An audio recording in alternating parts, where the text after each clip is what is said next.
the whole thing wobbin', wobbin', wobbin'. When I come around, got the whole thing wobbin'. What's going on, guys? It's Zirksee coming at you today with another YouTube video, and today we're going to be doing a tier ranking of every promo in Madden 21. Now, I actually did do this video last year, just like I did with the tier ranking of every GT, which I also did again this year. Now, I do want to give a shout out to Popular Stranger. You can see right here, he actually was the one who did create this. He is a fellow Madden YouTuber. Link will be in the description. Make sure you guys go ahead and check him out. Shout out to him for actually making this. By the way, if any of you guys actually want to make any additional tier lists that you would like to see me do before Madden 22 does come around, you can go to tiermaker.com and make a list, send it to me. If it's good, I'll get it done for a bit. I do want to give a shout out to Toxic Gamer for being a part of the Nota Gang. If you guys want a chance to be shout out in the next video, drop a like in the vid. Make sure you guys are subbed to the channel, turn notification bell on, and comment down below Nota Gang. But we have got a lot of promos to get into, so let's get right into it. The all rookie promo. I will say the first thing about the all rookie promo that just kind of puts like a sour taste in my mouth is they replaced the combine promo with the all rookie, is basically how they said it. They could have done both, but for some reason they just didn't do the combine promo and they gave us just the all rookie. So instantly kind of put some bad energy around the promo, honestly, because I really like the combine promo. And I know they said they didn't want to do the combine this year because we didn't have an actual NFL combine promo. Well, the thing is, you don't even get current day players in that promo. So I just really don't understand why we did not get that promo. We get players from literally years ago, whatever. But all rookie promo, we had Jeremy Chin, we had Chase Claypool, we had Edgerrin James. We had some pretty solid players in the promo. There were some decent masters. It's definitely not a top tier promo. I don't think it was necessarily forgettable because I did really like the Jeremy Chin. The Edgerrin James card was really good as well. Javon Curse was one of the best defensive ends all year long, so there was some decent stuff to it. You know, most of the rookies though were not very usable at that time, so I guess that kind of brings down the value of it a little bit more there too. So the all rookie promo, I think that honestly, because the rookies were not all that good, but the master cards honestly were pretty solid. I would say that the Chase Claypool people really liked. Jeremy Chin was really good. Edgerrin James, there was Night Train Lane even in that promo as well. There were definitely some solid cards. I don't think it's forgettable because the masters themselves were actually pretty solid. So I'm going to put this one, I guess, in good enough. I almost feel like forgettable here. Trash is really going to be reserved for some stuff later on. I think I already know some ones that'll probably go in that. Forgettable, some other ones, well, I don't think all rookie, because it did have some good, I don't think it belongs in those bottom two. Now, next up, we have got Most Feared. Now, with Most Feared, I was not a big fan of the Cauldron stuff with like getting the Will Fuller, the Cameron Jordan, all that stuff. But again, there were some pretty solid cards in that promo. We had Aaron Donald, we had Derek Thomas coming back to men, so that was really cool there. We had Troy Polamalu as well in that promo. There were some decent cards there. So I feel like with this one, again, man, I don't think this one is forgettable. I don't think it's necessarily forgettable. I think it's below all rookie, for me to be honest with you guys, and there's not going to be any sort of in-tier ranking. So if it's in good enough, it's in good enough. I'm not ranking it above, below, all rookie, whatever. I think this one, man. Also, another thing to kind of think about here, though, is that Most Feared this year, the players actually didn't enrage. So because of that, I think Most Feared, if we're talking about the history of the promo, I think this year was a little bit of a letdown. I don't necessarily think it goes in trash because we did get Troy Polamalu, we got Derek Thomas, we had that Terry McLaurin card that was really good, but Aaron Donald, Russell Wilson, yeah. Players didn't enrage. It wasn't super crazy good. I think it goes in forgettable. Now, next up, we have got the Black History Month promo. Now, the way this promo was done, a lot of people thought it was going to be used as a way for E to actually go ahead and get some money out of it. Surprisingly, no. We actually got some free players. You could choose between Ozzie Newsome, I cannot remember the running back, Fritz Pollard, and then Doug Williams as well. So, to be honest, it was kind of just a promo of free players. I mean, there really wasn't much else to it. It was a solid tight end. I don't really think that anyone chose Doug as their option. I believe that I chose Fritz Pollard just to kind of have as a backup running back there. So I guess because all the promo was free players, is there really a downside to it? I don't really think so. So with this, I mean, it wasn't a crazy promo because those players weren't like crazy good. I think it goes in good enough. I don't think it's forgettable because it was free players. So with my recollection of the Blitz promo, number one, I'm only going to talk about the first Blitz promo. The second quote-unquote Blitz that they had during the Zero Chill promo was like nothing. It was pathetic. So I'm not even going to count that. This is simply for the Black Friday Blitz promo here. So Cam Chancellor and also Tyreek Hill, great masters. Okay, very good masters, very good cards. Both of those cards are really good. We had some LTDs like Kyler Murray, DeForest Buckner, I believe he was an LTD as well. The offers they had, I wouldn't say were great. They had decent offers. There were definitely some parts of the promo that I feel like were kind of lackluster, but we did have some really good masters with it. And you actually could, if I remember correctly, I think you could get a free master if you played like a ton. You would have had to play like so much to get a free master, but you could technically, I believe, end up getting a free master, or at least very close to it, to where you'd only have to spend a little bit of money, whatever. I don't think this promo goes in great because the offers weren't like, oh my god, this is insane, but I think this goes in good enough. But if it were going to be in good enough, I'm just going to say this right now, it probably would be like number one, simply because the two main masters of the promo both were fire. Now next up we have Campus Heroes, and I will say immediately with Campus Heroes, just the promo itself, I think that the names they brought into the game from it, that alone kind of helped set the tone for the rest of the year. They actually did just in general a really good job this year with bringing in new players, which I really enjoyed. Bringing back Tim Tebow, bringing in players that I would like D'Angelo Hall, some other players as well. I really like that. And while I don't think that at any time during these Campus Heroes being dropped did we have a player that was like absolutely the best at their position, at least that I can remember off the top of my head. No one that was like insanely crazy. Like Tebow was so awesome to see back. We also got some other players, well, as I said, like D'Angelo Hall. Matt Watkins, a 6'5" user beast, which I just wish that he got a GT this year. That card would have been so crazy. And also for theme teams in general, Campus Heroes were so big for theme teams when they did drop. So for this, I don't think that it necessarily goes in top tier, but it definitely goes in great for me. Now next we've got Derwin versus the World, which of course really the whole entire thing about this was just trying to get Derwin James. But there was some actual issues with the promo, with like people getting their tokens. Even I experienced some issues with that. And then like the Nick Chubb, the Keenan Allen, and the Ramsey cards, when you could actually get them, they weren't all that good by the time you could actually get them. But the free Derwin James was really cool. And then of course they did just go ahead and drop the training thing for it as well. So I mean, the free Derwin was pretty cool, and also it was auctionable. So for that reason alone, I think this does go in good enough because you did get the free Derwin James. That was awesome.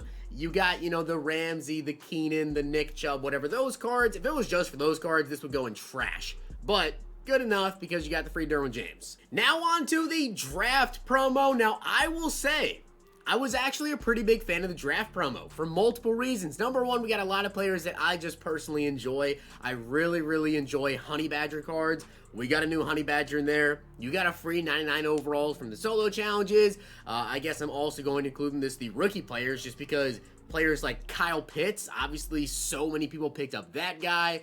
With the rookie promo in general, the draft promo with those rookie players, there were some really good viable options, but also like the masters that we got throughout the weeks, like Maurice Jones-Drew, that was kind of like a fun card to use for a little bit. We got Cam Chancellor, we got Reggie Bush, we got Antonio Brown, and as I said, we got that free 99 overall player. So to be honest with you, the draft promo for me, I think it's really fun because you always get to use those new rookie players. I think that's really, really cool. They do all the first rounders. I think the Masters were done pretty well. A lot of really, really exciting, fun players. And we all got a free 99 overall. So I think at the minimum, oh man, draft. Do I want to put draft in top tier? Looking at all the other promos this year, I think that draft, man, I think it goes in top tier. Surprisingly so, I actually think it goes in top tier simply because there were so many memorable cards from the promo that were really good. We got a free 99 and we got all the rookies. I actually think they did a pretty good job with draft this year. Now we are moving on to fan appreciation next, but I think for the first time ever, when I've actually done a tier list, taking a look at the list again, there's one change I actually want to make before we move on. And I think that I actually want to move up the Blitz promo from good enough to great. Because as I've been sitting here going through these promos, I keep thinking about all the good players we got and everything like that. And also with how much free stuff you actually got in Blitz this year, I think it's better than good enough. I definitely think that it should be at least in great. Next up, we've got fan appreciation. Now, I will say the fan appreciation packs, okay? Maybe not the glitchiest they've ever been, for sure. At some points, they were pretty good. But obviously, as time went on fan appreciation, it happens every single year, of course, these packs, they become less and less valuable, of course, as the year goes on, especially after we get, like, rookie premiere or whatever. That just really tanks the market there. But we also did get a free golden ticket fantasy pack. Any free GT that you guys could want. I think that is awesome. And, you know, it is fan appreciation. You have those packs there. They're fun packs to open, as I said. Maybe not the craziest for everybody all the time, but, I mean, a free golden ticket of your choice, of any GT in the game. That's top tier. Next, we have got flashbacks. Now, in general, I'm going to skip through this list here real quick to just scoop up a bunch of these promos because I think you guys know exactly what I'm about to say here. With the flashback promo, we did actually have, at least off the top of my head that I can think of right now, Adrian Amos, who was like an incredible budget beast user. And I think for that reason alone, literally for that one card, maybe there's another or two cards, whatever, that I'm just forgetting right now, which is exactly why this promo is going to go unforgettable, because I feel like it really was forgettable this year. And of course, pairing that as well with some other promos here. Veterans, I couldn't name you one veteran that was actually usable this year. That goes in trash. As for heavyweights as well, I really feel like flashback, veterans, heavyweights, whatever, yeah, you could just all kind of group them together. Maybe I'm, you know, giving a little bit more to flashbacks just because they did have that Adrian Amos card, which was pretty solid when it came out. Heavyweights, they're also going to go in trash. And I'm also going to get the final one out of the way with the Wildcard Wednesday with the Rising Stars. However, you may be surprised because Rising Stars, okay, maybe with Rising Stars, because as a whole, I don't think this promo necessarily was good enough, right? I think it would be like a bottom tier good enough with Rising Stars because there were actually a decent amount of players that were coming out. Maybe not every single batch would have a player that you'd be like, okay, that's a really good player. But think about all the cards that came out that you probably picked out throughout the year, or maybe you did use them a game or two or test them out, whatever. Noah Fant was a really, really good, pretty quick tight end when he came out. We had AJ Terrell, again, a really, really good, pretty fast corner when that card did come out as well. And of course, maybe being a little bit biased here because I did use that card over on like the pack and play team and the No Money Spent squad as well. Towards the end of the year, we had the Kyle Duggar, we had Derwin James as well at the beginning of the year, Darnell Savage, Hayden Hurst, just to name a few more players there with the Rising Stars. I feel like the Rising Stars had way more memorable players than the flashback, veteran, and heavyweights of this year. Kind of weird to say, right? But surprisingly, to me, they did. So we have the free agency promo, which we actually had Dak Prescott and JJ Watt as the Masters. Now, I know what you're thinking. I'm probably gonna rank this way too high because I'm a Cowboys fan and Dak was one of the Masters. To be honest with you, no, not at all. Because even as a Cowboys fan, I don't think that Dak card was all that crazy. JJ Watt was not all that crazy. The rest of the players in there, not super good. You did get a free 96 overall, which most people just chose the William Jackson card. So for me, honestly, free agency, forgettable. Now on to the golden ticket promo. Now, I guess this is where things get a little bit more complicated, because what exactly about the promo we're going to talk about here? I think that the stats on the players necessarily, for a lot of them, were underwhelming. However, some of them were still pretty good. I do feel like EA did a lot of the cards dirty when they upgraded them. A couple of the players that I did help make, like the Derek Robertson, we thought the block shed was going to be way higher. We thought he was going to be a pass rush beast. We really thought he was going to be basically what Zadarius Smith looked like. Zadarius looked pretty good. The cornerback, the Jim Thorpe, they absolutely did him dirty on the zone coverage. A lot of the cards only had 96 speed, so you can only get the 98 speed. However, the players were decently cheap, and you can factor that in with them being in the training variety packs. That did help them a little bit being in the training variety, and there were some good players. Oh, man. I feel like with the GTs, we had a decent amount of good enough players in there, but some of the players just really were forgettable players. And they were really cheap, which means they were accessible, which is, I guess, a good thing that they were that cheap. Some people don't like that. They like to pull a GT, make more coins. I think it's good that they're available to the majority of players because they're 200k or less. So, man, to be honest, I want to put this promo in good enough, but I feel like if someone at EA, right, were to look at this and be like, oh, they think this promo is good enough. Like, let's say the entire community agreed with me and said, yeah, the promo was good enough. They would just do golden tickets like they did last year or this year in 22. They just make GTs, again, not very good. So for me, it goes in forgettable because GTs, they got to be better next year. Now we're on to the NFL Honors promo. Now, one big thing about this that I like is people that had the rookie premier Chase Young. He did get his upgrade there. That was beautiful. Aaron Rodgers was in that promo. Derrick Henry for you guys on Next Gen. As I said, Chase Young. Alex Smith got a card. Josh Allen got a card. I mean, it was a pretty decent promo. So I think with this, because especially the Rodgers, I love that. It's not like EA really had any say over, you know, what players got cards, but they did adjust the stats correctly and made some of the cards pretty good. I think it was a great promo. And without going into too much detail, because I'm sure this video is getting very long here, the Legend promo. So with the Legend promo, it was a little bit different this year with the way they did it. We didn't have 3 cards. We only had 2 cards, which I thought was interesting there. I do think that the concept of it was kind of cool, though, where you could skip over the power-up and you could just get the LTD and boom, there you go. You don't have to power up the card, waste all the training, lose all the training when you unpower them up, whatever. I think that was kind of cool. I kind of wish they just did that, though, but then still added a 3rd player that only limited. I feel like it'd just be more fun if they did that as well, to have at least 3 cards to really chase after. The new cards that we got, the new players returning maybe from a couple of years ago. Arian Foster, of course, came in this year. He actually had a Team of the Week, I believe, earlier in the year, then got a Legend later on. Asante Samuel. We saw, you know, a decent amount of new face, whatever, and a new concept.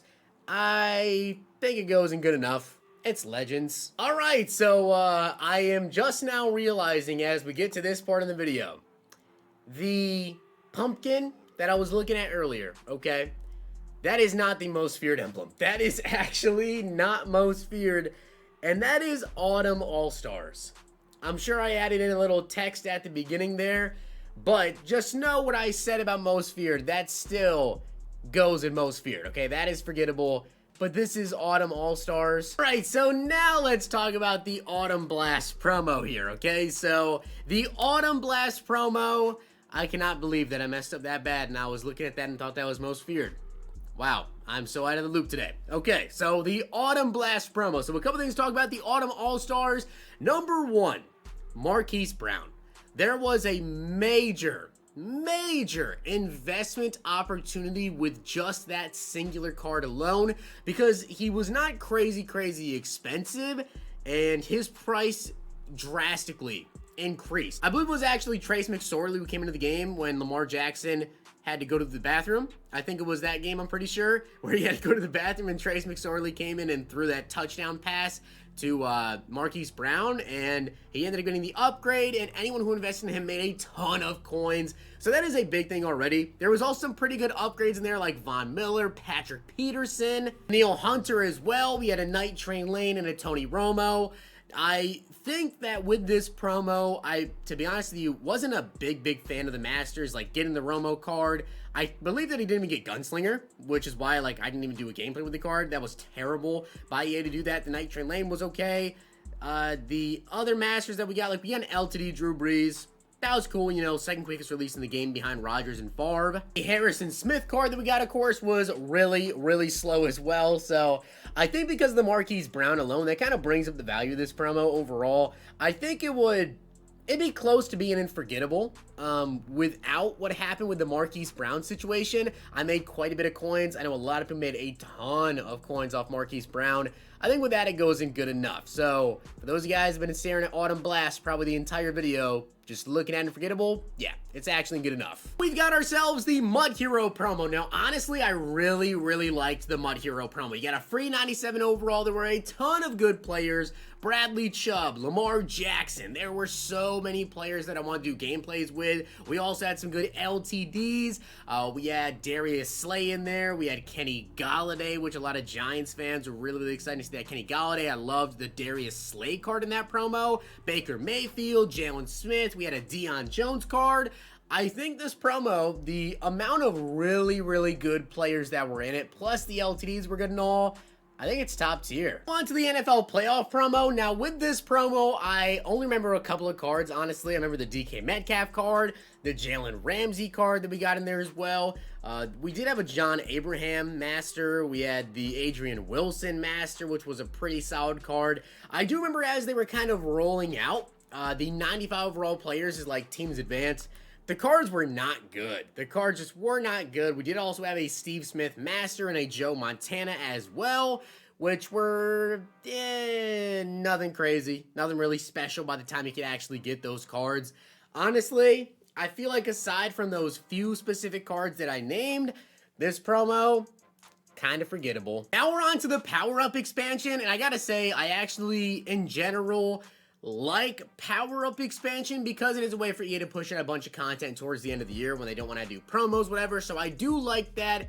However, the players they've chosen, okay, and they actually even started off at 98 overalls, now we're on to 99s, whatever. For the most part, this promo has been forgettable. Definitely has been forgettable.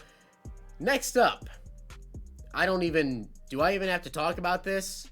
Trash. To the Rookie Premiere promo, I'm going to be honest with you guys, just because it's the Rookie Premiere promo, and yes, that's a way you can go ahead and get a bunch of players in Madden 22, one thing I will say, we do not know the overalls of the way that it is done in Madden 22, and it is so much complicated, like so much more complicated than it needs to be. So many people, even to this day, I still get DMs on Twitter of people asking me, how does this promo work? And I just send that to my videos because I explained the best I could in the videos, and I can't type it all out and explain it like that. Check out my vids if you don't know how the promo works still. I know some people probably don't. This promo was way too overcomplicated for no reason at all, but if it is done correctly in Madden 22 to where you actually get some really good usable cards at the beginning of the year, I think that's cool. I think, man, just because it is a Rookie Premiere and you get to go ahead and transfer players over, you know, to Madden 22, whatever, or at least get something out of all your work in Madden 21 to Madden 22, I want to say good enough because you get to use it in Madden 22, so at least you get something out of all the work you did this year. But man, it was done terribly. Like, the way that they did it, like, it actually is a pretty good concept, but just the way they explain it, the way the layout is, it's so hard to even relate back to you guys, and some of you people I'm sure are still confused about the promo. It's way too overcomplicated. Onto the Sugar Rush promo. Instantly, I'm just gonna say this right now, this promo automatically goes top tier because we did not think those eggs were really going to be that good. The eggs turned out phenomenal. I mean, we literally got a golden ticket, Jadeveon Clowney, if you had the right egg. There was a Julio Jones in there, and the value of them was so good. Like, I literally said in my videos, I'm like, unless these give you, like, the one that we thought was, like, Team of the Year or whatever, I'm like, unless this gives you 2 Team of the Year players, this pack's terrible. And it did give you 2 players, so it really, really was good. The Steven Jackson Master, I loved that card. That card was so good for me. And then the eggs were so good, so it's top tier. Now on to the Super Bowl. Now, of course, this Super Bowl and Super Bowl Pass combined to 1. So I want to say with this promo, I do remember the Joe Namath card. That card was terrible. Didn't even get Gunslinger at this point of the year. That is pathetic for them to even think that'd be a passable master. I mean, that's literally just awful of you to do that card there. We did get a Tyreek Hill, which was cool. We did also get, you know, Vernon Davis, which was a really good card. We got Reggie White in there. I think because we did get those players, and for the most part, really, this is a Bucks and a Chiefs theme team kind of booster. That's really what the promo is. I mean, we got Tyreek in the promo. We got Vernon Davis. There were a couple decent cards in here. It wasn't super, super crazy from my recollection. I think it's forgettable. Is it good enough because we got Tyreek and we got the other 2 cards? I think it's going to stay there in forgettable. Next up, though, we have Superstar MVPs. Now, one thing I actually really liked about this promo was, number one thing I didn't like, actually, was that it took so long to come out at the beginning of the game. With this and Ultimate Kickoff, like, those promos just took so long to actually drop at the beginning of the game. There was such a content, like, cutoff for a while that it was really bad. But when the promo dropped, we had Lamar Jackson, we had Tyrann Mathieu, we had Myles Garrett, Zeke, Julio Jones, and a bunch of lower players as well that had abilities equipped on them. And of course, at the beginning of the game, training is so expensive that, especially for players that maybe didn't want to go out and buy training, just spend a ton of coins to get abilities for your players, you liked having those abilities on your players ready to go. I actually really like this promo. I think Zeke just being in alone and Honey Badger, Lamar Jackson, all that really makes me like the promo a little bit more. But for me, because of the time it came out, all those cards being just so good, it's top tier. So next up, we've got Team Builders. Now, I'm actually going to pair this just immediately right here with Team Standouts, because for me personally, I don't run a theme team. Okay, if you run a theme team, maybe you like this promo a lot. For me, it's forgettable for both of these promos here because they just didn't really help out my team personally. Maybe they helped your team out at specific points. Also, the overalls of these promos were really behind on things. Like, we were getting much higher overall cards and still getting pretty lower overall standouts and team builders. So for me, wasn't a fan of it. We've got Team Diamonds, and with Team Diamonds, guys, I actually really like promos. In general, I really like promos that give us a lot of really usable cards. I think you guys can kind of notice that with my rankings here, except for Most Feared, simply because of the fact that we didn't get enraged players, so I'm really mad at them for that. So that's why it's unforgettable this year. But with Team Diamonds, we got a bunch of new faces this year. We got some really good cards. Oh man, I almost want to put it in top tier. Don't know if it belongs in top tier. I'm gonna put it in great. It could potentially be top tier. We had some really good cards: Dre Archer, Eric Berry, Dez Bryant, and that's just at the end of the year when we got the higher overall ones. We also had some really good ones at the beginning of the year as well that a lot of people really liked. Oh man. You know what? Yeah, I'm putting this in top tier. It was a really good promo. We've got NFL Epics, which NFL Epics, the most memorable part about it was the Jack Youngblood kickoff solo. That is literally the main thing that I remember about this, being the easiest solo to do, the XP grind on until they actually patch that. But in terms of the actual promo itself, I thought they were going to kind of expand off of it throughout the year. They didn't, so all we ended up getting was a free Larry Fitzgerald, Ronnie Lott, Jack Youngblood, and Adrian Peterson. So, yeah, I mean, it wasn't very good. I'm going to only put it in forgettable just because of the kickoff solo. And now we've also got Team Masters. And as well, kind of similar to Team Diamonds, Team Masters, a ton of really usable cards. That goes in top tier for me. But they were so expensive, but yeah, I'm gonna keep it top tier just because of all of the good players that were there. I know it was so expensive.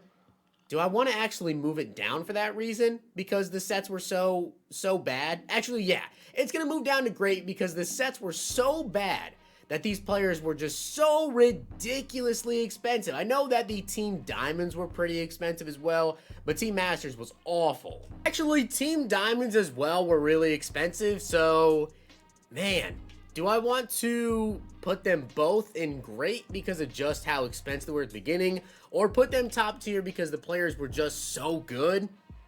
I think because of simply how the sets were done and everything and how expensive they were, they're going to both be great for me. Now on to the 50 promo, which I do remember with the 50, you did get some free players during the promo, which was good. We had a lot of really good cards, a lot of really, really good players coming back, but a couple things about it. Power-ups, so hard to get throughout the promo. And then also the little period we had where they jumped overalls very rapidly, messed up a lot of people with some investments and stuff, so some big downsides. It was a good promo with a lot of downsides though, so good enough, I guess. Team of the week is kind of very similar to Legends. Every single year, I think you're pretty much just guaranteed to go good enough because a lot of Team of the Week is just based off of the players that actually have a good week and they get cards, whatever. The way they actually selected the heroes this year, though, like the past players, was a little bit different, but I'll just throw in good enough. Now, I will say, guys, I am a huge Team of the Year fan. Like, every single year, Team of the Year is usually a top-tier promo for me. But some of the player choices this year were really, really not all that crazy. We did have some really good ones, though. Dalvin Cook, we got Khalil Mack, we got Jamal Adams. So there were enough good players. They had that Player of the Year, TJ Watt, which was interesting.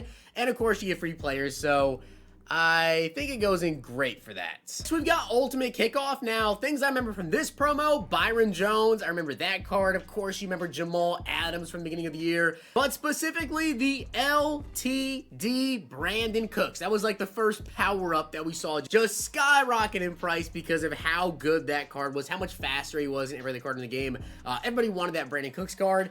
I think that with this promo, though, aside from those players specifically, from those three players, the rest of the cards were just kind of meh. The Todd Gurley, Trent Williams, those guys, Linval Joseph. So I think it just goes in good enough. And the final two promos, guys, we've got Ultimate Legends, which very similar to Legends, just going to go in good enough there. And finally, Zero Chill.